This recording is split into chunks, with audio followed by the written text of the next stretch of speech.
What is happening, Torontonian, Raptonian, Fantonians? Yes, it's been a minute, but I'm back. I'm back. Yeah, I got some new gear for Christmas. Actually, funny enough, I thought that this was going to match this a little bit better, but oh well, whatever. It's not clashing or anything. But most importantly, the Toronto Raptors have beaten the Orlando Magic. Yes, okay, the shorthanded Orlando Magic. Thank God no Suggs, because it would be really disgusting to see that guy go off against us ever since we dissed him on the draft and grabbed Scotty Barnes instead. I think the guy's got a little, chip on his shoulder that he seems to be able to show up whenever he's playing against the Raptors. But tonight, we defeated them, the Orlando Magic. Yes, as we said, missing Franz Wagner as well, who is on my fantasy team. So kind of weirdly wish that he would come back because I started out on fire, and I got no Brandon Miller, I got no Emmanuel Quickly, I got no Franz Wagner, and I got no Cam Thomas.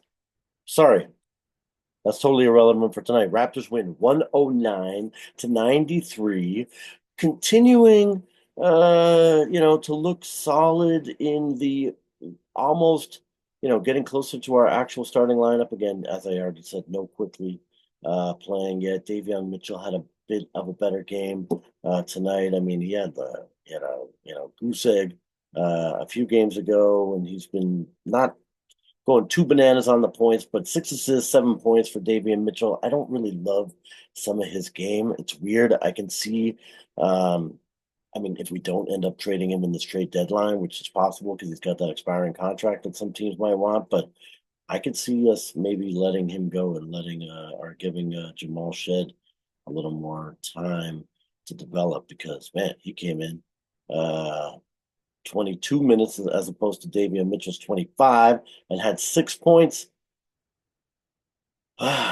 Only one assist. Oh my God, it looked like he had a much better game. I mean, he was 2 of 3 from 3-point line. I guess those were the only two shots that he made. But I'm saying Jamal Shed coming off the bench seems to make more sense to me than Davion Mitchell. There's just a weird chemistry sometimes between him and Jakob Poeltl. They don't seem to thrive, work well. Davion and Scotty Barnes seem to do okay. So anyway, I don't know. I'm just speculating, but it's interesting timing to speculate because we do have the trade deadline coming up in a few weeks. And what is this team going to do? I mean, clearly we're sort of showcasing Bruce Brown. I don't think that's a bad thing. Bruce Brown had 15 points. He was a +7. I mean, nice to see. 5 of 11, so below 50% shooting, but 2 of 4 from three. I can deal with that. And he had 5 assists even. No blocks, but one turnover, one foul. He had a steal even and 5 rebounds.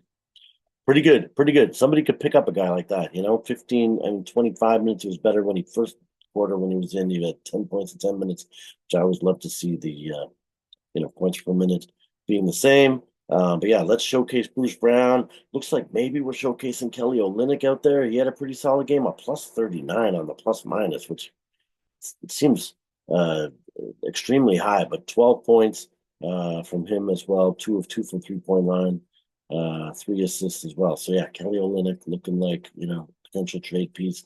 Bruce Brown.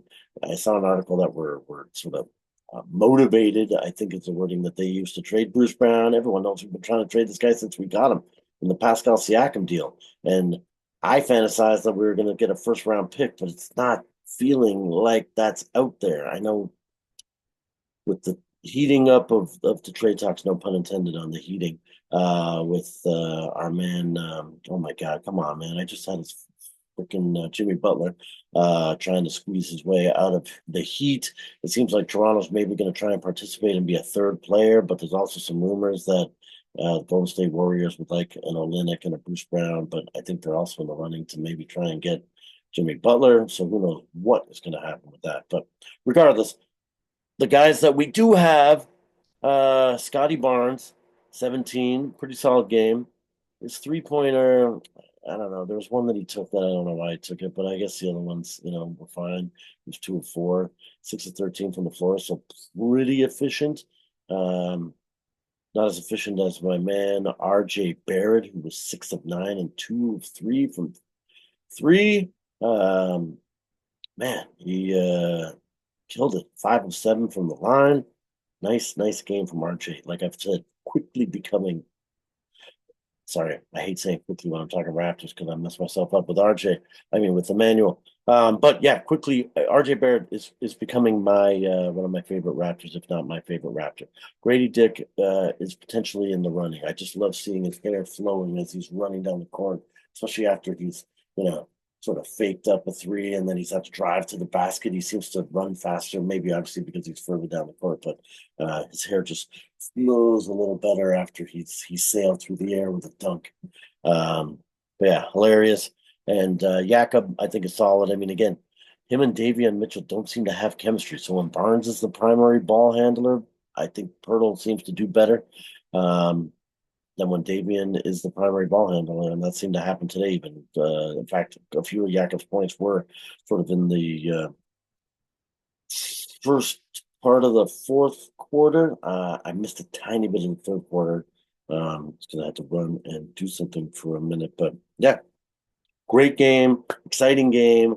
Super happy to see the Raptors do this. I mean, the first quarter was horrible. They came out losing 37-24. It was kind of like I think it was 9-0 for sure. Might have been 10-0. Can't totally remember because I was sort of trying to bury my face in the sand at that point. But solid second quarter. We held them to 13 and got 21 ourselves. Then the third quarter is where we really broke it open. I mean, 40 points to their 20. And then we just kind of cruised from there. We had already broken their backs, we'd broken their spirit, we'd broken their magic. We took away their spell book, and yeah, they had nothing to do. I mean, Bankero, guy's solid, 26 points. Still he was a -7, but 10 of 19, so better than 50 from the floor. 3 point, 3 of 7. So again, pretty solid. That's somewhere up in the high 30s, if not almost just shy of 40% from three.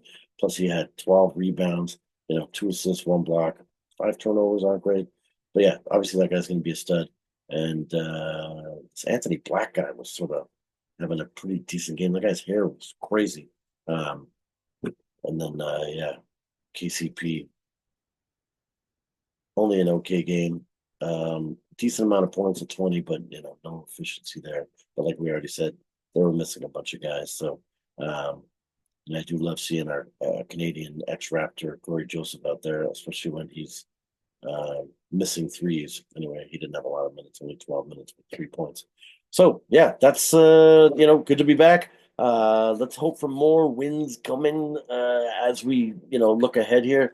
Who the heck are we playing coming up? Let me just give a little quick check. Sorry to switch. I had my fantasy open here. Obviously, we're playing the Hawks. That is on Thursday. Okay. That's not bad. And sorry, I'm trying to get the next game. Oh my God, sorry, I should have had this queued up, but I didn't. I had my fantasy basketball open because, you know, I gotta win. I'm not even in first place anymore. I was, but like I said, had a bunch of injuries and I've slipped down to third. So we're doing a back-to-back home and home against. Oh no, we're both at Atlanta back-to-back. That's weird. At Atlanta, 23rd on Thursday. At Atlanta on Saturday. So we're just hanging out in Atlanta. Okay, and then we're gonna play the Pelicanos. So Atlanta depends. They're kind of a sleeper. And Trey, I mean, he goes bananas against the Raptors. I think we could split that one though. Both at Atlanta. It's really odd.